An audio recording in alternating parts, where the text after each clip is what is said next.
The year is 2008, the year where Barney celebrated his 20th anniversary of the franchise. The Barney's Purple Bus Tour tours around Los Angeles, California. The 20th anniversary concert tours around Canada. The Spanish version of Space Adventure made its debut in Buenos. Start Right acquires the license to produce Barney products. Play Along Inc. made a light up Barney plush in honor of the 20th anniversary. Season 7 to 9 was removed from Discovery Kids Latin America. Some great home videos from January to September. Kid Toon Films released Barney's Night Before Christmas as part of their movie program all throughout the month, etc. Blah, blah, blah, blah, blah, da, da, da, da, da, da, da. But of course, Barney and Friends was doing fairly well, so a 12th season of the show has been commissioned.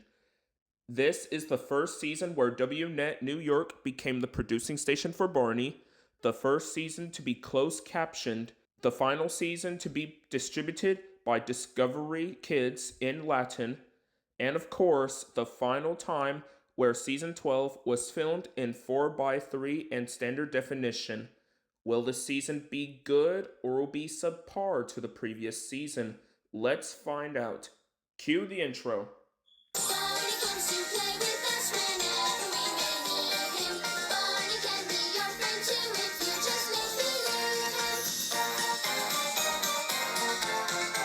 believe. Okay, so right off the bat, you can see of how the amount of episodes that this season had produced. Instead of the usual 20, we get 10 episodes. Freaking 10! And I had no idea why the lineup of episodes are short. Were they saving their budgets for other IPs or something like Fireman Sam, Thomas the Tank Engine, and Bob the Builder? Who knows? And as a result, this season, along with season 13, which we'll cover next time, are the second and third shortest seasons, while season 2, all the way back in 1993, is the first. And no, I am not going to be counting the Backyard Game videos. Filming for this season took place from October 22nd, 2007 to January 17th, 2008. And of course, they brought another cast of characters. Some of them will be in season 13 and others will appear only in this season. Those characters included Daniel, Jackie, Chloe, Destiny, Holly, Grace, Joshua, Taylor, Jill, and Layla. Despite some kids returning from the previous seasons, this will be the final appearances of Marcos, Melanie, Ryan, and David. I'm really impressed that David is the oldest kid to be kept around, followed closely by Tracy after Steven. Now let's get to the Dino Trio crew. While Barney looks kinda similar to season 11 because of the eyelids are downward, but the nose got a square shape, and even the color itself is a lighter shade of the usual magenta purple. And the biggest change of all is Barney's feet are connected, but only in the back. And I think it is an alright attempt, although it isn't perfect. There are some cases where the fleece can be peeling off a little bit, but aside from that, it's not a bad suit for Barney in this season. I mean, what can you expect? This suit was used for 1 year, and that's it. Now I'm talking about BJ this time, just to change things up. The head was made narrow than previously, and the snout became slightly smaller, and that's the last official updates to the character. On to Baby Bop now.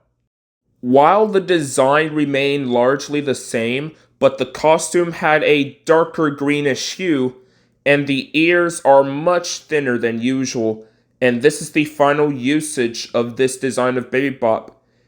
It has been used for 11 years, which is crazy. That's more than any other Barney costume design of an existence.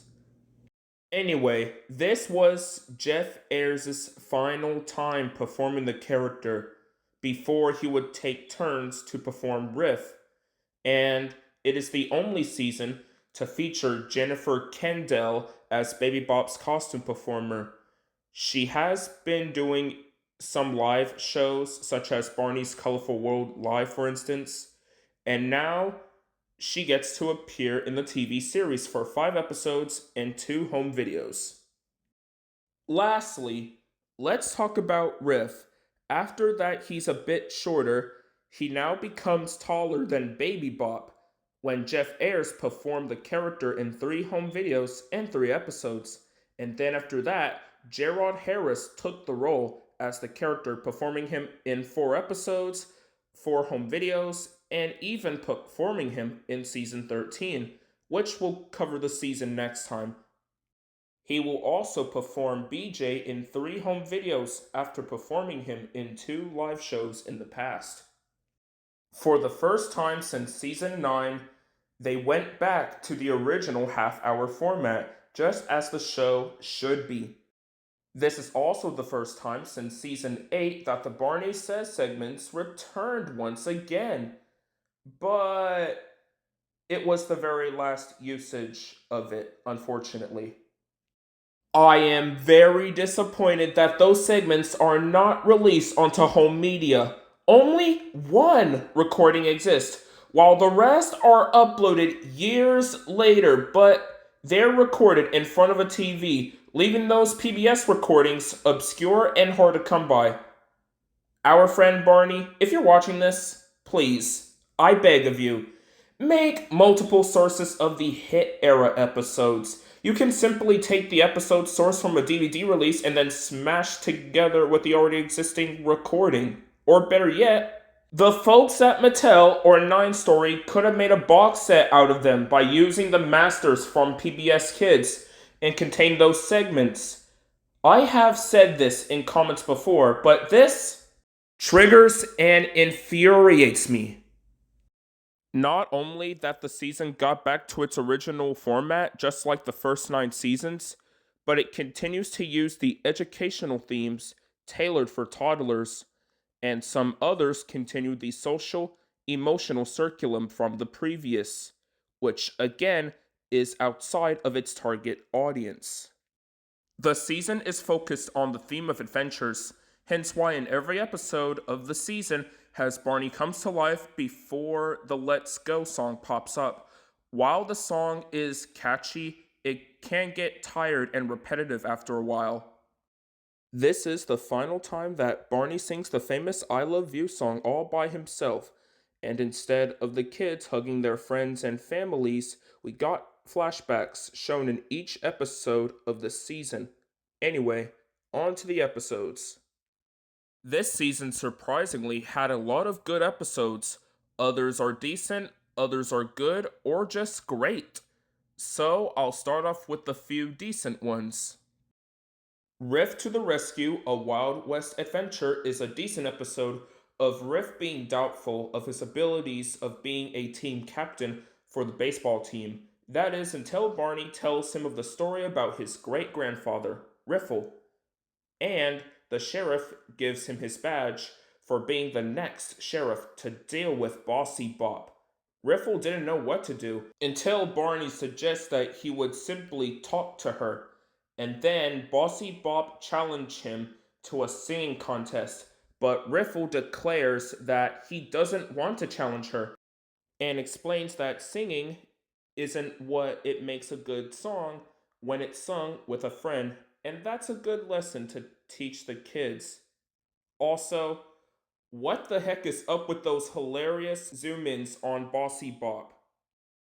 And one more thing, there's an Easter egg in this episode, which is the remote controlled Toyota FJ Cruiser. The Misty Forgotten Moon, a space adventure, is also a decent episode of Baby Bop was determined to find the rest of the moon, and then Barney and the kids helped her by taking her a trip to outer space, where they met Mr. Man in the Moon. I do enjoy some parts of the episode, like Baby Bop doing a little dance sequence during What Should I Do, with a nice fancy bow, fancy vest, complete with bows on her ballet slippers, as well as Baby Bop talking to the man in the moon, and it's so wholesome. The face may be a bit creepy to some, but I don't mind it at the very least. He has a good voice. And Jeff Ayers gave his all into performing Baby Bop and went out with a bang. On to the good episodes. The Sword in the Sandbox, a storybook adventure, is a good episode of Daniel is reluctant to jump rope because of his small size. So Barney tells him a fairy tale of the Sword in the Sandbox, which is its own take on The Sword in the Stone. Fun fact, the first draft of the episode was going to be completely different, with a different cast of characters, and even Mr. Brantley, who was supposed to appear before being cut from the final version. Even the song Miss Mary Mac was also meant to appear. I also got to give credit for Douglas Booth for writing this episode. He is known for working on many television shows, such as the all-new Popeye Hour, Yogi Space Race, The New Fred and Barney Show, The New Shmoo, The Flintstones Comedy Show, the 3 Spider-Man shows from the 80s and 90s, He-Man, The Smurfs, Adventures of Sonic the Hedgehog, The Magic School Bus, 101 Dalmatians, the series, and so many others to count. The Magic Lamp, A Travel Adventure, is a good one of Layla celebrating her birthday, and her mother talks about traditional Lebanese food and its culture. And Barney takes Layla to Lebanon to show her country's culture. I really like this one, where it talks about Lebanon's culture. And I do enjoy the stories at the beginning, like The Princess and the Color Purple, and their own version of Aladdin, because they had to change the context from the book of 1001 Nights. A Game for Everyone, a sports adventure, is a great episode, not only for the fun activities, but also Baby Bop got to know Jill and encourage her to play hopscotch, which I think it's pretty sweet. And my favorite episode of this season is Lights, Camera, Action, a movie adventure, because Melanie helps Grace's food drive by making a movie from the help of all of her friends. They may have tried their best, but it didn't go exactly the way that they wanted, resulting in some very funny moments. Well, thank you, Barney. The doggies! Look out! I meant to do that. I'm all right. I'm okay. Captain Pickles doesn't know the meaning of the word slow down. Okay, BJ? Are you all right, BJ? Oh, I'm fine, Barney. After the struggles, Melanie decides to combine all of their scenes into a comedy movie, and everyone had a blast laughing at this.